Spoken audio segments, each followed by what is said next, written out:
Dhamma menjelaskan, aku menolong, aku sudah menolong, aku membantu, aku atau saya sama saja, atau gua ya sama saja. Saya sudah menolong, saya sudah membantu, saya sudah berjasa, saya sudah berbuat baik, atau saya berbuat baik. Itu tidak logis. Tidak masuk akal. Karena untuk bisa berbuat baik atau menolong itu harus ada yang ditolong. Dan harus ada sesuatu yang dijadikan pertolongan. Apakah obat, apakah makanan. Jadi kalau mengatakan aku menolong, aku berbuat baik, itu seperti kita tidak mau tahu yang lain. Seperti kita mengabaikan dua unsur ini. Nah, kalau kita mengabaikan dua unsur ini, mau berbuat apa? Yang mau ditolong siapa? Mau berbuat baik bagaimana? Tidak ada sasaran dan tidak ada sesuatu yang dijadikan alat pertolongan. Oleh karena itu tidak masuk akal. Saya mengatakan justru sombong sekali, congkak sekali. Malu kita kalau kita mengatakan aku berbuat baik, aku berbuat baik. Sebetulnya untuk berbuat baik itu perlu kondisi. Kondisi ada yang dilakukan, diberikan, obat misalnya, ada si sakit. Oleh karena itu di dalam Wisudimagga, Bante Buddha Ghosa mengatakan hanya kebaikan yang ada. Hanya perbuatan baik yang ada. Perbuatan baik telah terjadi. Perbuatan baik terjadi karena ada unsur ini. 1, 2, 3. Minimal, unsur yang lain banyak sekali. Jadi tidak logis, tidak nalar. Bu Ching Li itu mengatakan aku berbuat baik. Kan tidak bisa kamu sendiri toh. Nah kalau tidak ada yang menerima kebaikan, tidak ada sesuatu yang diberikan sebagai alat kebaikan, bagaimana kamu bisa mengatakan aku telah berbuat baik? Kebaikan telah terjadi. Sebetulnya siapa yang berbuat baik? Yang berbuat baik ya bareng-bareng. 1, 2, 3. Untuk memudahkan penjelasan. Mengerti saudara ya? Saya pernah bertemu dengan seorang biku dari luar negeri. Iya, skolar ya. Terpelajar. Beliau cukup baik dan rendah hati. Satu hari saya bertemu, saya mengatakan, selama Venerable yang mulia berkelana di Indonesia, ya, kalau bertemu dengan umat yang membantu, umat Buddha yang ramah, saya merasa ikut bahagia. Tapi kalau bertemu dengan umat Buddha yang nakal-nakal, suka mengganggu, siapa tahu mungkin dia tidak senang nanti, kok ini ada Bante dari luar negeri, popularitasnya nanti kalah, ya, nanti takut tersaingi dan sebagainya. Pokoknya dicari-cari. Kalau misalnya Bante yang mulia Venerable ketemu dengan umat Buddha yang nakal-nakal, ya saya mohon supaya dimaafkan dan dimaklumi. Guru atau biku dari luar negeri yang saya ajak bicara ini menjawab dengan satu jawaban yang menarik sekali. Amat menarik. Apa jawaban dia? Jawaban dia begini. Iya, tidak apa-apa. Terima kasih atas welcome dan keterangan Bante. Kalau memang saya bertemu dengan umat Buddha atau siapa saja yang nakal-nakal, saya akan mundur. Kan dia tidak bisa nakal sendirian. Itu satu jawaban yang sangat bijaksana, saudara. Kan dia tidak bisa nakal sendirian. Nah, habis kalau tidak ada sasaran, mau nakal sama siapa? Dia mau fitnah. Kan mesti ada yang difitnah tuh. Nah, kalau yang difitnah tidak ada, mau fitnah siapa? Dia mau nakal sama siapa? Harus punya itu, punya sasaran untuk nakal. Kalau tidak ada koncone, tidak bisa nakal dong. Demikian juga untuk berbuat baik. Itu harus punya konco untuk jadi sasaran kebaikan. Dan punya alat untuk melakukan kebaikan. Yang lebih jelas lagi, waktu 2 Selasa yang lalu saya jelaskan, seperti saya menulis. Aku menulis. Kok enak temen, ya? Kok sombong amat kamu? Tulisan yang ada, proses menulis yang ada. Aku yang menulis sesungguhnya tidak cengli, tidak logik, tidak masuk akal. Mengapa tidak masuk akal? Untuk menulis itu harus ada sesuatu yang bisa ditulisi. Apa papan tulis, apa dinding, apa kertas, apa lantai. Kalau semua yang ada di sini tidak boleh ditulisi, meskipun ada kapur, aku nulis di mana? Atau misalnya, boleh nulis di sini, nulis di meja juga boleh, tapi alat tulis tidak ada. Lalu nulisnya bagaimana? Jadi siapa yang nulis? Yang nulis ya bareng-bareng. Ya Bidangnya, ya alatnya, ya orangnya. Bareng-bareng baru bisa terjadi tulisan. Kalau kondisi ini diprotol salah satu, diambil salah satu, papan tulisnya atau kapurnya atau orangnya, tidak ada tulisan. Jadi mengatakan aku menulis itu congkak sekali, itu sombong sekali. Karena mengabaikan faktor yang lain. Kalau dia menyadari aku menulis karena ada faktor yang lain, dia akan menjadi rendah hati. Sudah otomatis, sudah dengan sendirinya dia jadi rendah hati. Proses menulis itu yang ada. Aku menulis tidak masuk akal. Seperti kamu mengabaikan unsur yang lain, yang sebetulnya amat vital. Kalau tidak ada unsur yang lain, tidak akan terjadi tulisan. Jadi, si sakit ini, bagaimana posisi sakit? Apakah dia mendapatkan karma baik? Si sakit ini adalah kondisi yang mengakibatkan dia bisa berbuat baik. Obat ini juga kondisi yang membantu dia bisa berbuat baik. Si sakit ini posisinya mendapatkan wipaka, karma wipaka, akibat perbuatan baik. Jadi bukan mendapatkan perbuatan baik, mendapatkan akibat perbuatan baik. Dari kebaikannya sendiri yang lalu, sehingga dia sakit ada orang yang menolong. Lalu Bante, yang membuat karma baik yang mana? Yang membuat karma baik yang sebelah ini. Ini membuat karma baik. Mengapa? Karena di mana munculnya cetana, munculnya niat. Munculnya niat untuk memindahkan obat ini ke sana, untuk memberikan obat ini ke sana. Munculnya cetana di pihak ini, di sebelah ini. Di sini muncul niat. Niat untuk memberikan obat. Di sini tidak ada niat memberikan obat. Di sini hanya menerima obat. Jadi meskipun tidak ada aku yang berbuat baik, yang menerima akibatnya tetap ada. Yang mana? Yang sebelah sini. Mengapa dia tetap menerima akibat dari karma baik? Karena cetana, niat untuk memberikan obat muncul di sini.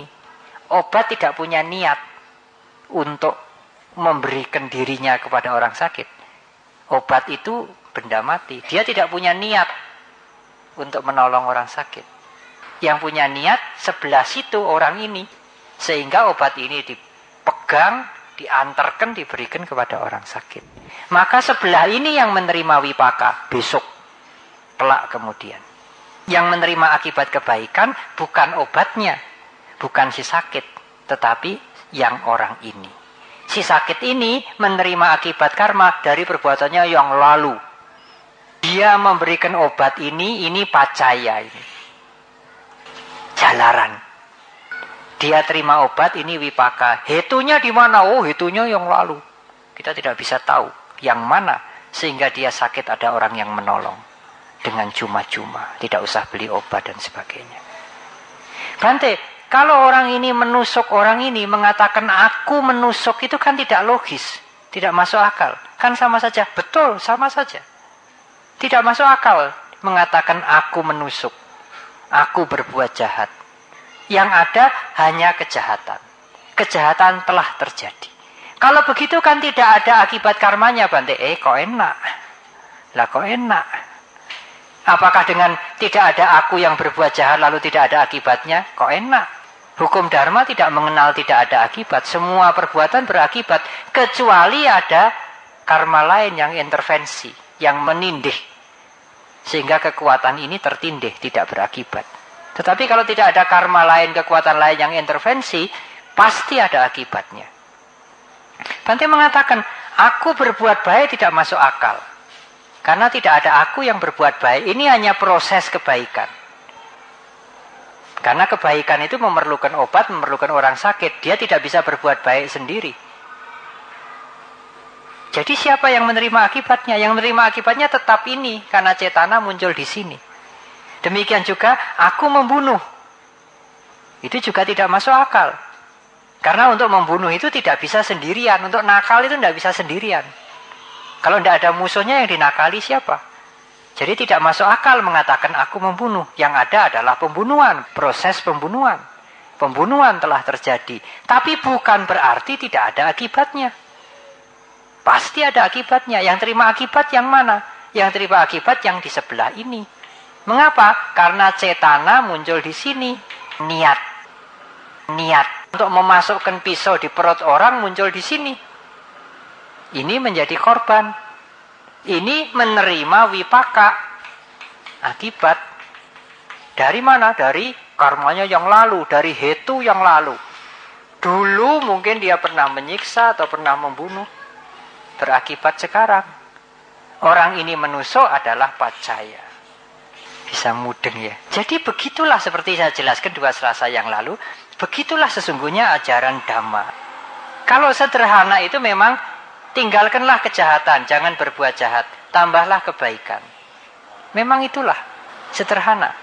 Dan hampir sama dengan agama kepercayaan lain. Jangan berbuat jahat, tambahlah kebaikan. Dan dulu waktu saudara belajar Dhamma mungkin juga mengira, oh ya agama Buddha hanya begini. Hanya kebaikannya dijelaskan menjadi lebih rinci. Ada berapa macam kebaikan, berapa macam kejahatan. Akarnya kejahatan apa, akarnya kebaikan apa. Tetapi kalau saudara belajar Dhamma lebih mendalam lagi, saudara akan mengerti, akan mendapatkan pengertian bahwa memang jangan berbuat jahat. Memang tambahlah kebaikan. Tetapi aku yang berbuat baik atau aku telah berbuat baik, itu sesungguhnya tidak ada. Tidak adanya karena apa? Secara simpel saja, tidak usah menceritakan anatta. Aku berbuat baik itu tidak ada karena tidak masuk akal. Mengapa tidak masuk akal? Karena untuk berbuat baik itu ada 3 unsur ini. Mengapa mengatakan aku berbuat baik? Seolah-olah mengabaikan yang lain. Mengabaikan peran yang lain.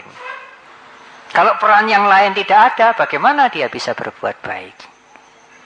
Oleh karena itu, kalau kita membiasakan diri untuk selalu berpikir kebaikan. Jangan membiasakan diri, aku sudah berbuat baik, aku sudah berjasa, aku sudah berbuat baik. Jangan membiasakan diri begitu. Tapi membiasakan dengan memikirkan ini kebaikan. Kebaikan telah terjadi, kebaikan telah dilakukan. Memang kalau untuk komunikasi, untuk bahasa pergaulan di masyarakat, siapa yang ngirim ke Mendut besok? Oh saya. Saudara tidak usah menjawab, oh tidak ada. Walah rame nanti kalau tidak ada. Loh besok yang ngirim tidak ada. Tapi kiriman tetap ada. Lah sulit. Yang bawa kiriman siapa? Tidak ada. Tapi ngirim tetap ada. Lah sulit itu nanti. Pengertian itu untuk ke dalam. Untuk berbicara kita tetap, oh besok aku yang ngirim. Kemarin juga aku yang ngirim karena yang ngirim kemarin itu sakit. Tetapi kita untuk kepentingan kita sendiri, supaya tidak timbul pandangan yang salah, tidak timbul keserakahan, supaya batin kita bisa meningkat lebih tinggi, tidak hanya sekedar berbuat baik biasa, ya, tinggalkan kejahatan. Tambahlah kebaikan. Tapi sekarang kita berbuat baik lebih tinggi lagi. Melakukan kebaikan tanpa merasa, tanpa mempunyai pengertian aku telah berbuat baik. Inilah kebaikan yang lokutara, yang bukan sekedar seperti yang lain-lain berbuat baik. Apa yang kita lakukan sama dengan yang lain-lain, tapi sikap mental kita tidak sama dengan yang lain. Itu yang menimbulkan, yang menjadikan spiritual kita naik, batin kita naik. Kita melakukan kebaikan ya sama. Ngelongke obat ya podo, ora diumi-umi dulu ya tidak, ya sama saja. Masuknya klon nuwun ke rumah ya sama saja. Nengok orang sakit ya sama saja, sama dengan yang lain-lain. Hanya mental kita yang berbeda, pandangan kita yang berbeda dengan orang lain. Karena kita tidak membiasakan dengan konsep aku berbuat baik, aku berbuat baik, aku berbuat baik. Tapi membiasakan dengan pemikiran kebaikan telah terjadi, kebaikan telah dilakukan, proses kebaikan telah terjadi. Tidak ada aku yang berbuat. Aku hanya salah satu faktor dari banyak faktor yang memungkinkan kebaikan bisa terjadi.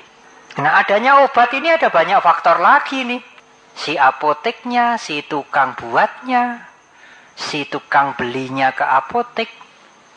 Kita juga harus punya uang dulu untuk beli ini.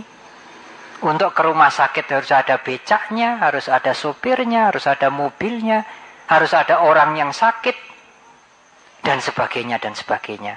Ini kan salah satu faktor.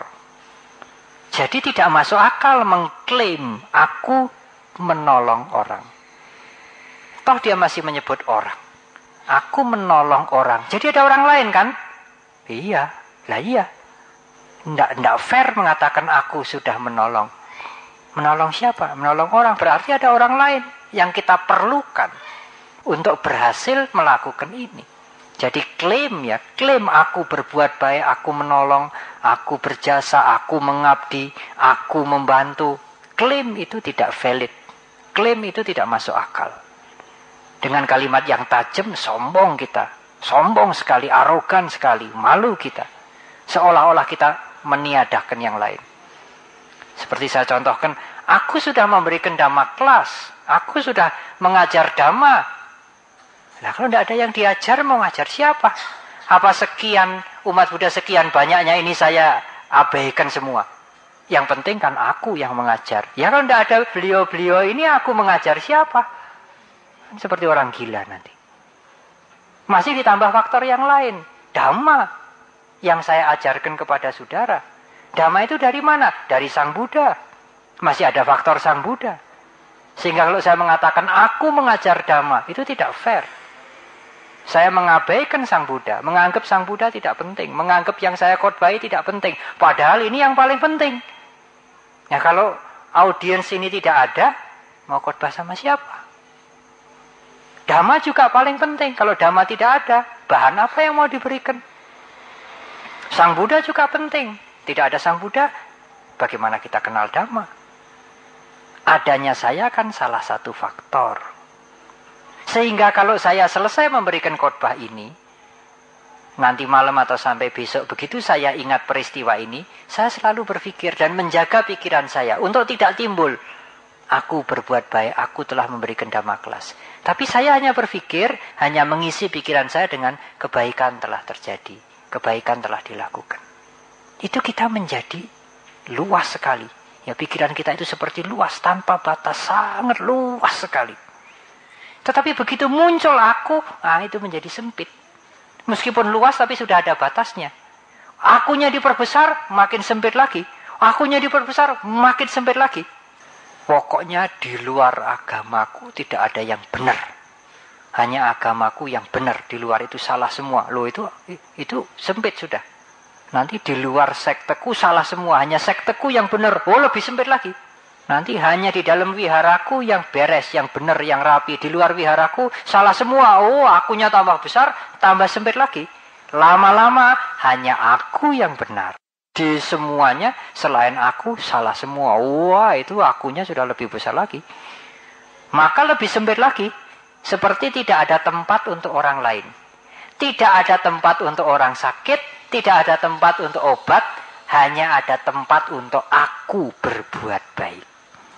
Kan tempatnya hanya diisi aku tok toh. Padahal untuk berbuat baik itu perlu orang sakit, perlu. Nah kalau tidak ada orang sakit mau nolong siapa? Sasarannya itu. Perlu yang dijadikan alat untuk diberikan. Apa kepandaian mijet, apa nyuntik, apa kasih parem, apa kasih jamu, apa kasih obat. Nah sekarang keberadaannya ini disingkirkan semua. Yang diberi tempat di pikirannya hanya dirinya sendiri. Aku berbuat baik. Itu tempatnya obat dan tempatnya orang sakit kan dibuang. Seperti pertama kali mengatakan hanya agamaku yang benar. Di luar agamaku salah semua. Ini sudah mulai sempit. Akunya sudah mulai besar. Sudah mendesak. Ya. Kalau ini pikiran kita, akunya sudah sekian. Ya sama-sama agama Buddha. Tapi hanya sekteku yang benar. Sekte yang lain salah semua. Akunya lebih besar lagi. Nanti kalau akunya lebih besar lagi, hanya wiharaku yang benar, yang bagus, yang rapi. Wihara lain salah semua, jelek semua. Nah tinggal sedikit ini tempatnya yang lain. Nanti akhirnya tidak ada tempat untuk yang lain. Hanya aku yang benar, yang lain salah semua. Kan tidak menyisai tempat untuk yang lain kan.